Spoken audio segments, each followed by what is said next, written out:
E agora, quem está aqui sentado pode ainda ficar um bocadinho. Os outros, se quiserem, levantar-se um bocadinho agora. Não muito tempo. Aqui é só voltarem-se. Pronto, eu queria... Sabe-se lá porquê. Não é também a astúcia, são acasos. O Portinari, e eu, quando estava a pensar fazer-me essa exposição, reuni estes dados. O Portinari, mero acaso, não há aqui nenhuma intencionalidade, é o artista estrangeiro do século XX que está mais representado em coleções portuguesas. Temos estes dois extraordinários e a Fundação Milênio BCP, que como as coleções de caixas bancárias ou de bancos vão herdando umas das outras, vão à medida que os bancos extinguem ou são extintos, passam para outros. Em 70, estes quadros foram comprados, são 4 que hoje pertencem à Fundação Milênio BCP, vamos nos encontrar ao longo do circuito, foram comprados ou não comprados, entraram na coleção de uma casa extraordinária, de uma coleção, amanhã estava a dizer às minhas colegas do Porto, que devia de ser estudada, que é a Casa Pinto Magalhães. O senhor Pinto Magalhães faz uma coleção de arte, e quem trabalha para ele, não sei quem, mas eu acho que ele tinha o olho. Não conseguimos apurar porque é que os quadros entraram na coleção. Eles abrem em 1970, uma delegação no Rio de Janeiro. Corre muitíssimo bem, fazem muito dinheiro.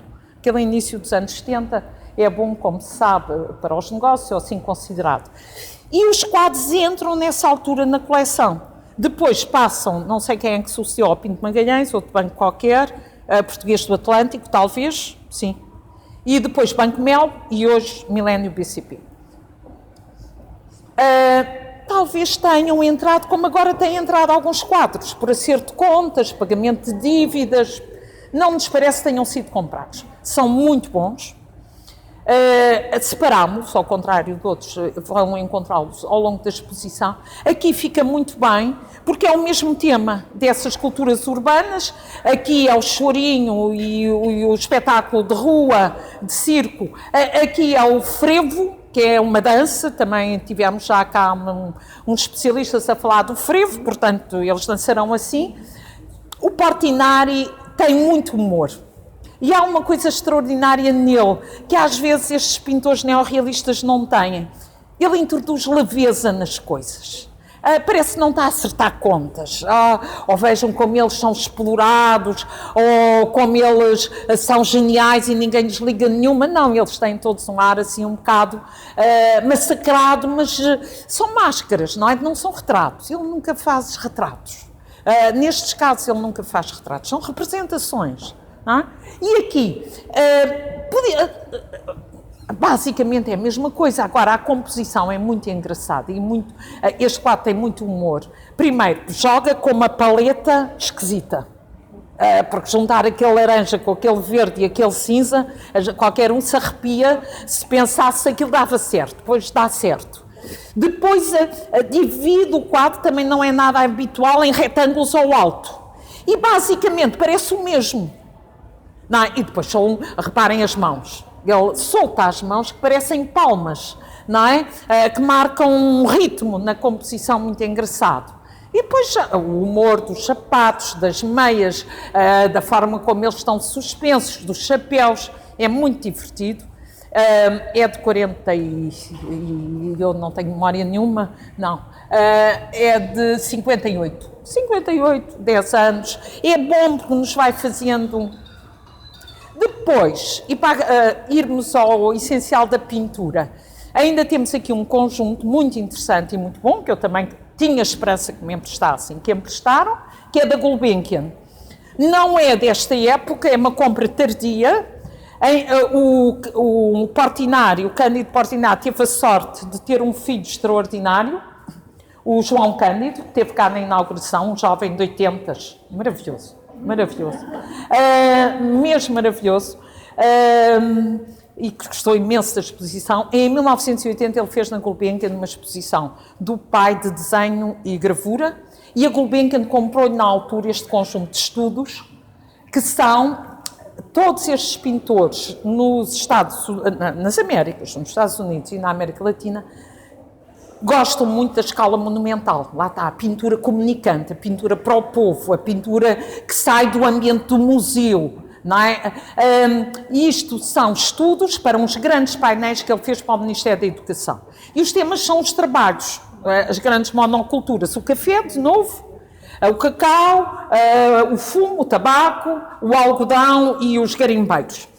E é engraçado, isto é ideias da Luísa, não foram minhas, nós vamos encontrar a selva lá mais adiante, o romance do Ferreira de Castro. Não sei se sabem, portanto, que o Ferreira de Castro foi imigrante no Brasil e trabalhou duramente, precisamente neste trabalho duríssimo, e a selva é fundamentalmente disso que fala, não é? Mas é tão interessante que a gente lê o texto do Ferreira de Castro e, de facto, é aterrador, duro, medonho, um sofrimento atroz, uma exploração. Vemos os quadros e ele transforma isto numa suavidade, não é? Os ritmos, o jogo, o inacabado, os esboços, portanto, isto são estudos, é um conjunto de estudos. Mas estão a ver, esta mulher está ali no quadro, é uma figura de feixe, como ele, aliás, também ali põe aquele homem com a camisa dos quadrados, também a figura expectante de lado, não é? Depois joga com os chapéus, joga com uns para a frente, outros para trás, introduz valores de leveza que não está a ajustar contas, não é? Já agora, do ponto de vista da museografia, vejam, porque para quem trabalha em museus é das coisas, não é, Marta? Que nós sofremos com as molduras. A Marta e eu, porque quem fez mais foi a Marta, algumas de vocês viram, a exposição do Amadeu de Sousa Cardoso. É a Martinha. Mas o que é o sofrimento com as molduras? Aqui é uma beleza. Aqui é uma beleza. Até podemos montá-las assim como se fosse um livro. A minha ideia foi um bocado. Porque vejam, não é? É aquela coisa que uma moldura pode estragar um quadro. Reparem, aqui eles emolduraram estes óleos, que são óleos, como se fossem desenhos. Porque, de facto, eles são sobre... Enfim, não é bem... É um papel grosso. Mas estão emoldurados com este passe-partout, que lhes dá uma certa expressão, e permite-nos, portanto, que isto não é nada a regra museológica, a pôr quadros estão juntos uns dos outros, não é? Mas funciona, não é? Um bocadinho quase como se fosse um livro, não é? E depois temos aqui um portinário completamente diferente, toda a gente gosta muito, que é da coleção Milénio, portanto, nós pusemos juntos, até porque eles são completamente distintos uns dos outros. Porque este portinário não parece nada um portinário. É esse Nordeste horroroso, não é? A gente pode discutir que restos são estes aqui, se vegetais, se animais de grau superior ditos, porque é a dureza do Nordeste, mas ao mesmo tempo este espantalho. Parece aqui quase uma marca do outro lado, porque os neorrealistas também, estes pintores têm, em Portugal, por exemplo, quase que era a guerra civil, quando se encontravam entre os surrealistas e os neorrealistas. Os neorrealistas ali de bandeira à frente a fazer arte para o povo e os surrealistas a devanearem no sonho e na alma e nos pesadelos. Portanto, depois a gente vê que as coisas não são bem assim, não é? Depois, finalmente, aqui entramos na exposição ao Museu do Neorrealismo, que é exposição eminentemente documental. Porque, na verdade, não foi só a vontade de mostrar a pintura, de contar a história da vinda do café, trazer o café 80 anos depois, deu-nos um gozo bestial. Também é bom fazer as coisas com alegria, não é? Custou muito, mas foi extraordinário. Quando andávamos à volta do título, e a minha colega queria um título muito poético, é ali de um artigo do Mário Dionísio, que é ali, Portinari e o Tejo, assim, Luísa, ninguém vai perceber nada do que é o Portinari e o Tejo. E eu não quero equívocos, porque isto não é uma retrospectiva de Portinari. Ainda cheguei a pensar chamar-lhe Portinari e Mário Dionísio. porque de facto é um encontro extraordinário entre estas duas personalidades. O Mário Dionísio é uma figura fundamental dessa afirmação do neorrealismo português. Vai sair, não estou a fazer propaganda, mas vou comprar, é muito entusiasmante, vai sair uma nova edição da imprensa nacional este ano da Palete e o Mundo, que é um livro absolutamente extraordinário, um livrão. Ora, a uma certa altura, portanto, isto é de um artigo já tardio, mas em que o Dionísio fala nas suas memórias e diz: um belo dia recebo carta de um grande amigo exilado no Brasil, matemático notável, que a Luísa imediatamente percebeu que era este Aniceto Ribeiro, que não havia uma hipótese de ser outro, e fica a saber que Portinari viria à Europa em breve. Isto é apontamento nosso para a exposição de 46 em Paris, passaria por Lisboa e gostaria muito de me conhecer. Reli e voltei a ler. Portanto, o Portinari já era o Portinari. E, portanto, a ideia de que o Portinari vinha à Europa fazer uma exposição em Paris, que vai ser a sua grande consagração na Europa, e que ia parar em Lisboa para conhecer o Mário Dionísio nem acreditava. Isto é muito indicial, muito interessante nós refletirmos sobre isto, porque, por exemplo, para os alunos eu tenho sempre muita dificuldade em explicar isto, que apesar dos constrangimentos da sobrevivência do salazarismo depois da Segunda Guerra, quando era expectável e justo que tivesse acabado então, apesar disso o país não vivia completamente isolado. E lá está, os livros e as revistas circulam. E, na verdade, eles estão unidos pela ideologia e a militância. Aliás, as cartas a seguir são divertidíssimas. Não é divertidíssimo, não estou a tirar a dura realidade dos factos. Mas, quer dizer, só quem não sabe e não lidou é que não sabe que é assim. De vez em quando corria mal.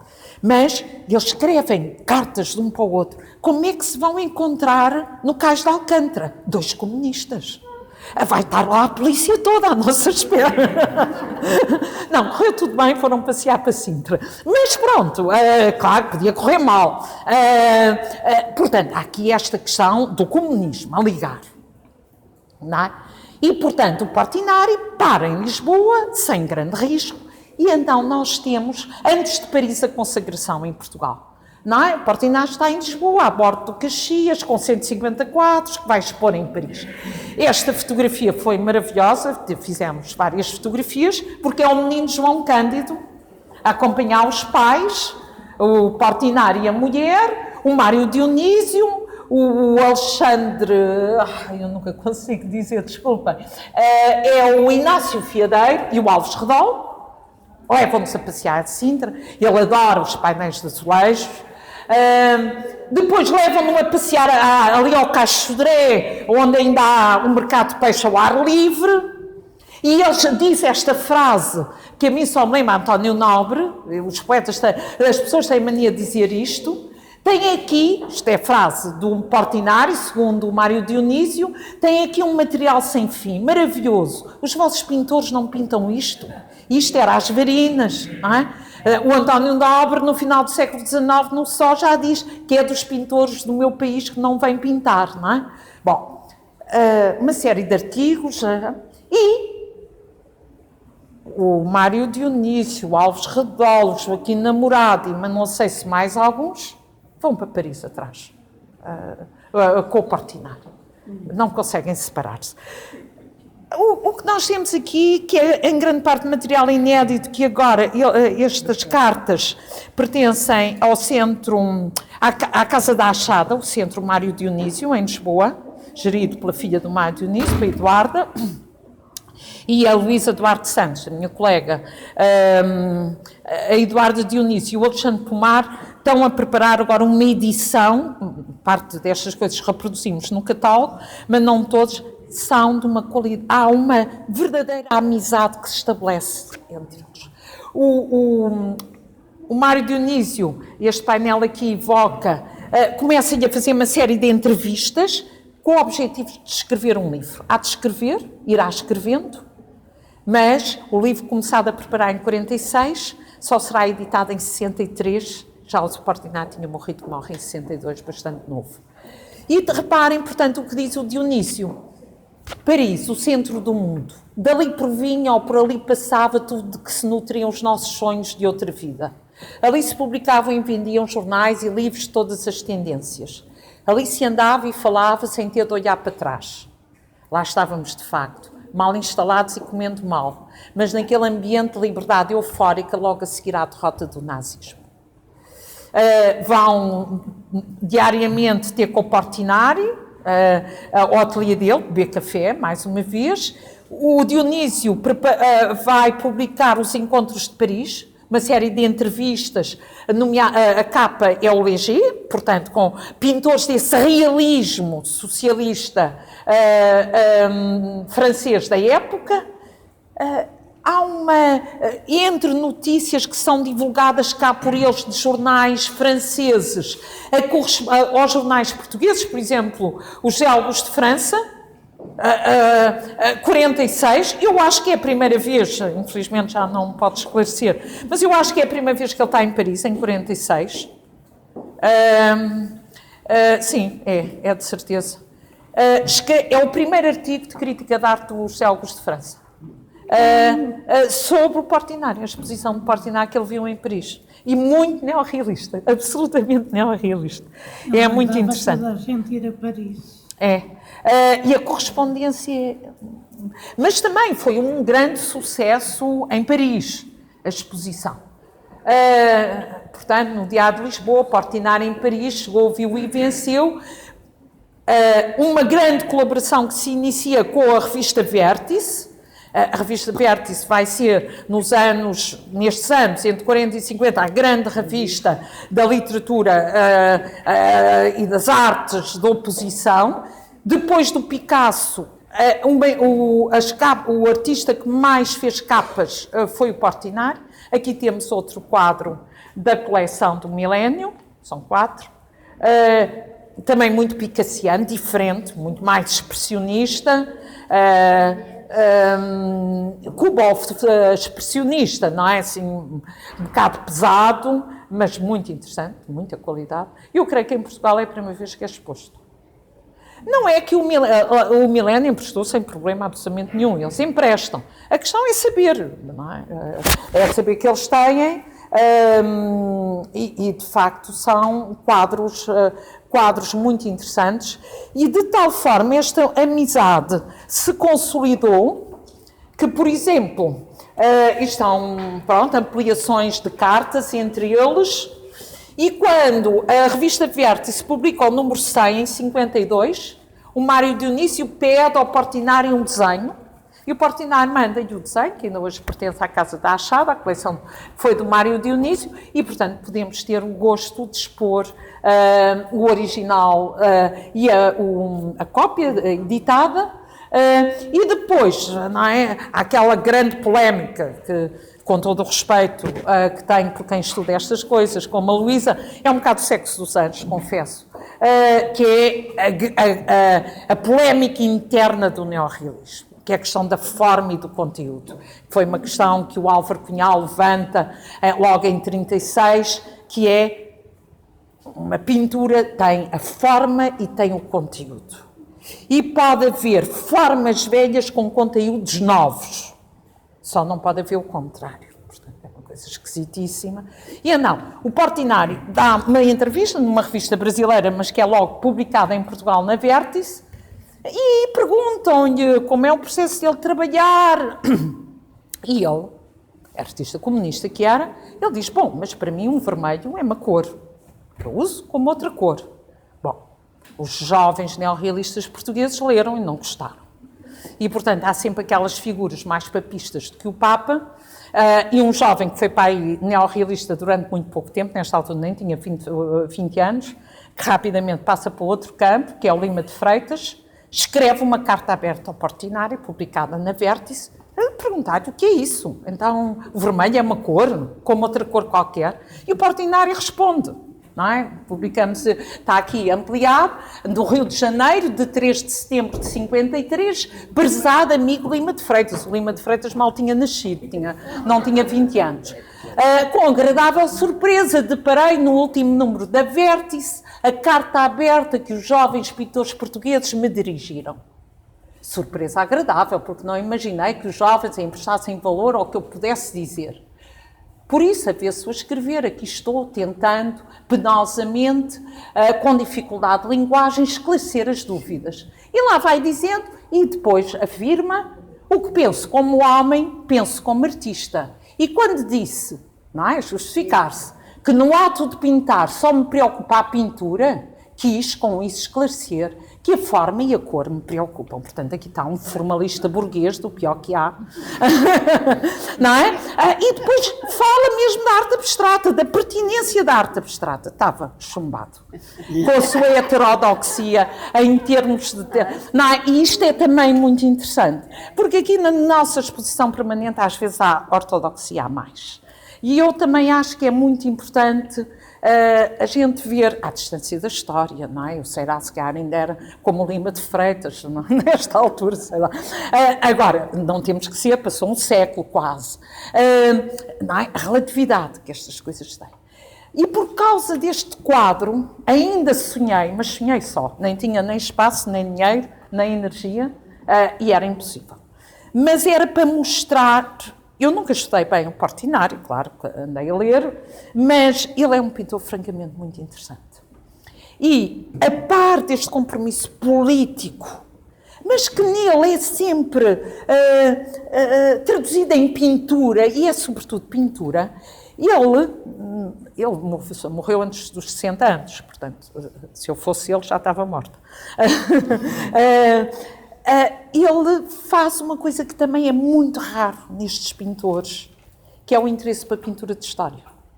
E nós temos no catálogo um texto maravilhoso de uma colega minha brasileira que eu gosto muito, a Mara Liz Cristo, que estuda a pintura de história no Rio. Claro, a história para eles é século XIX, não para trás do século XIX.